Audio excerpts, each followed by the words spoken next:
Hello everyone, welcome to my channel. Please subscribe and keep watching more details. General Hospital Monday, October 28 update. Sam heartbreak brewing for Dante Jason ambushes Holly Sonny's new terms. General Hospital, GH, spoilers update for Monday, October 28 reveals that Sasha Gilmore Corbin, Sophia Matson, seems poised to come clean about Robert Scorpio, Tristan Rogers, being her father, which makes Cody Bell, Josh Kelly, her first cousin. Although Sasha will pump the brakes on their romance and push for friendship instead, Cody will snap over the news and struggle to accept this. Sasha and Cody may end up taking some of their anger out on each other, even if they don't mean it. Since Anna Devane, Finola Hughes, is trying to track down Valentine Cassadine, James Patrick Stewart, and bring Charlotte Cassadine, Scarlett Fernandez, home, she'll interrupt Jack Brennan, Charles Mazur, at work, and push him to divulge Valentine's whereabouts. Next, Drew Quartermain, Cameron Matheson, will meet with Nina Reeves, Cynthia Watros, who'll admit some huge issue that could pose a threat to his campaign. Nina may have to help Drew put out a fire and undo some damage. Alas, another problem is on the horizon due to Ned Quartermain's Wally Kurth, private investigator, and the potential for Elaine, Judy Kane, to prove he's involved with Michael Corinthos, Chad Doyle, wife, Willow Corinthos, Caitlin McMullen. Other GH spoilers say Jason Morgan, Steve Burton, and Damian Spinelli, Bradford Anderson, will pull off some teamwork. Spinelli might help Jason nail down exactly where Jen Sidwell, Carlo Rhoda, is at now that he's in the U.S. Sidwell was last seen in Miami, but he's on the move, and fast. Spinelli might figure out just how far Sidwell has made it, and how long Sonny Corinthos, Morris Bernard, has to handle the stolen diamonds.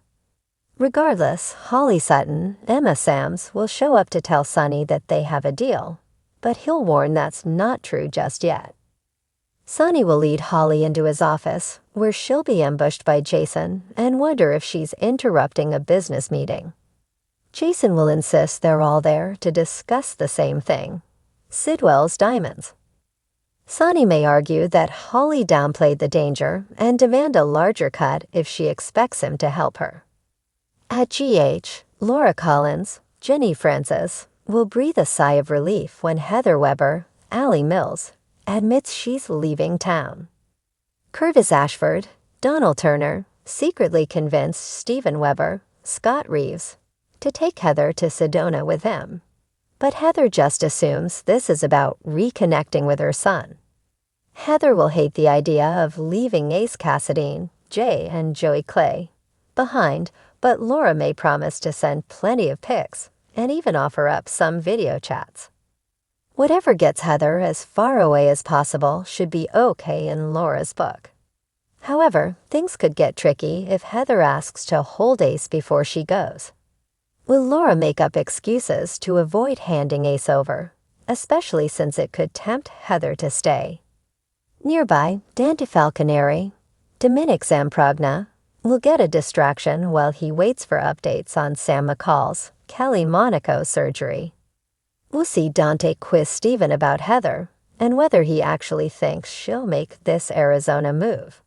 It looks like Heather may go through with the departure, so that'll be one less thing for everyone in PC to worry about. Unfortunately, Dante has plenty of heartbreak headed his way in the coming episodes. Sam's grim fate is just around the corner, so Dante and the rest of her loved ones will have to mourn a great loss. General Hospital spoilers say Port Charles will never be the same, so we'll bring you more predictions on the aftermath of Sam's sad outcome. On General Hospital, Monday, October 28, tensions run high as lives become entangled and loyalties are tested.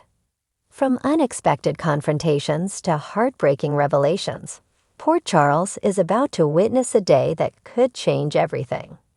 The episode opens with Sam sitting alone at Charlie's pub, lost in thought as she stares out the window. It's a rare moment of solitude for her, yet her mind is anything but peaceful.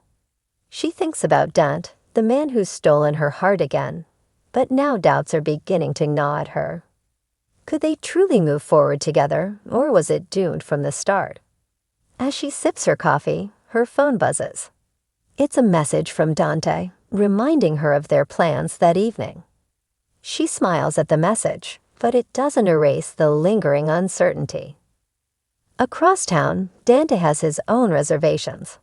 While he cares deeply for Sam, he feels her pulling away, sensing she's haunted by something, or someone, from her past. He can't ignore the feeling that Jason, her former love and father of her son, is the shadow between them. A part of Dante wonders if Sam has truly let go, if she's even capable of doing so. He decides to confront Sam later, a decision that could alter their relationship forever. Meanwhile, in a dimly lit warehouse near the docks, Holly Sutton finds herself ambushed by none other than Jason Morgan.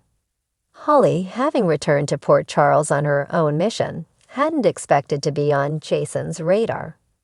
Yet here he is, his intense gaze trained on her. "Cut the act, Holly," Jason says, his voice low and unyielding. "I know you've been snooping around the Cassadines, and I want to know why." Holly, though taken aback, keeps her composure. "And what's it to you, Jason? You have no ties to the Cassadines, as far as I'm aware." Jason steps closer, his face a mixture of annoyance and suspicion. "The Cassadines have hurt people I care about. That makes it my business." Holly sighs, realizing Jason won't back down without answers. She decides to give him a hint, hoping it'll keep him off her back. "Fine. I'm looking for information on someone who has connections to Victor Cassadine." "Happy?" Jason's suspicion deepens. "Who?" "Does it matter?" Holly retorts. "I'm not here to cause trouble, Jason. Let me do what I came for, and I'll be out of your way." Jason doesn't reply immediately, but there's a spark of understanding in his eyes. He nods slowly, but Holly knows better than to believe she's shaken him off. As she turns to leave, she feels his gaze following her, making her wonder if Jason suspects more than he's letting on. Back at the Metro Court, Sonny Corinthos is holding court in his office, facing off against a familiar adversary, Selena Wu. The tension between them is almost palpable, as they engage in a battle of wits and negotiations.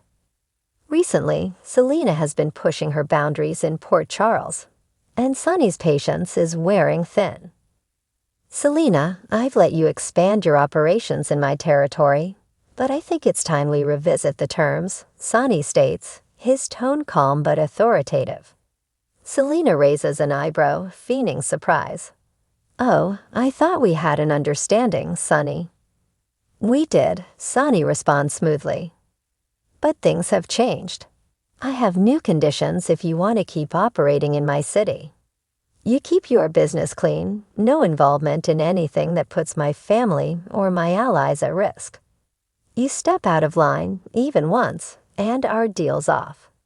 Selena studies Sonny, a faint smile playing on her lips.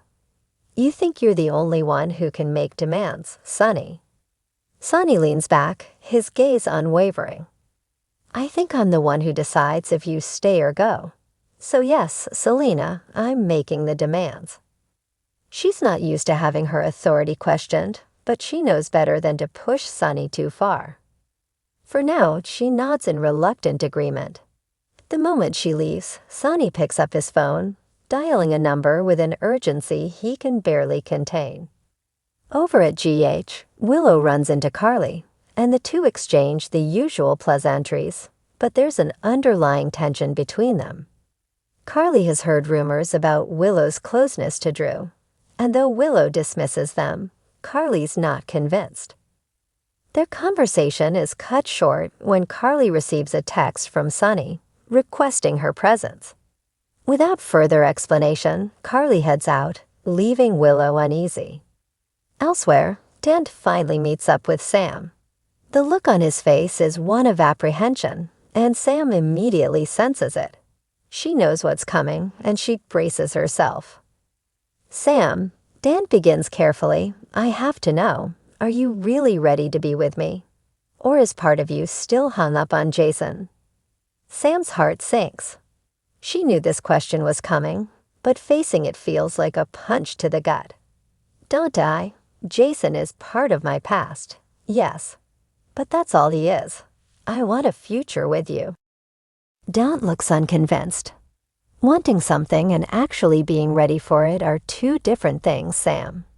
If you can't give me your whole heart, then maybe we're better off going our separate ways.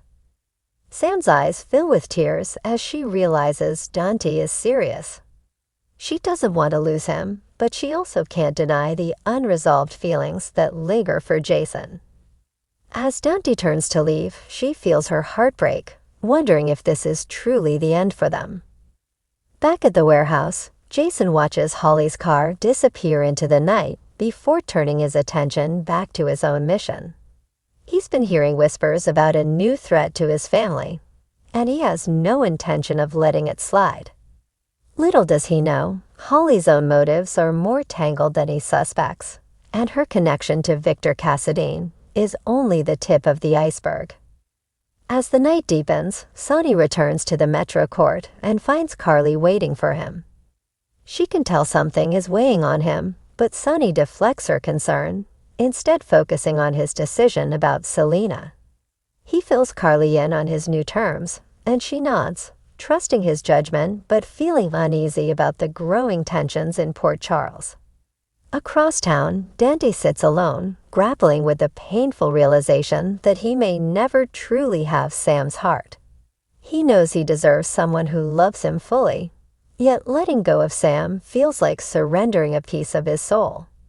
Meanwhile, Sam retreats to her empty apartment, haunted by the memories of what she's lost. As the episode closes, Port Charles is left on edge, with each character facing a crossroad that could alter their lives. From Dante and Sam's heartbreak to Jason's suspicions of Holly, and Sonny's delicate truce with Selena, one thing is certain: the calm in Port Charles is only temporary.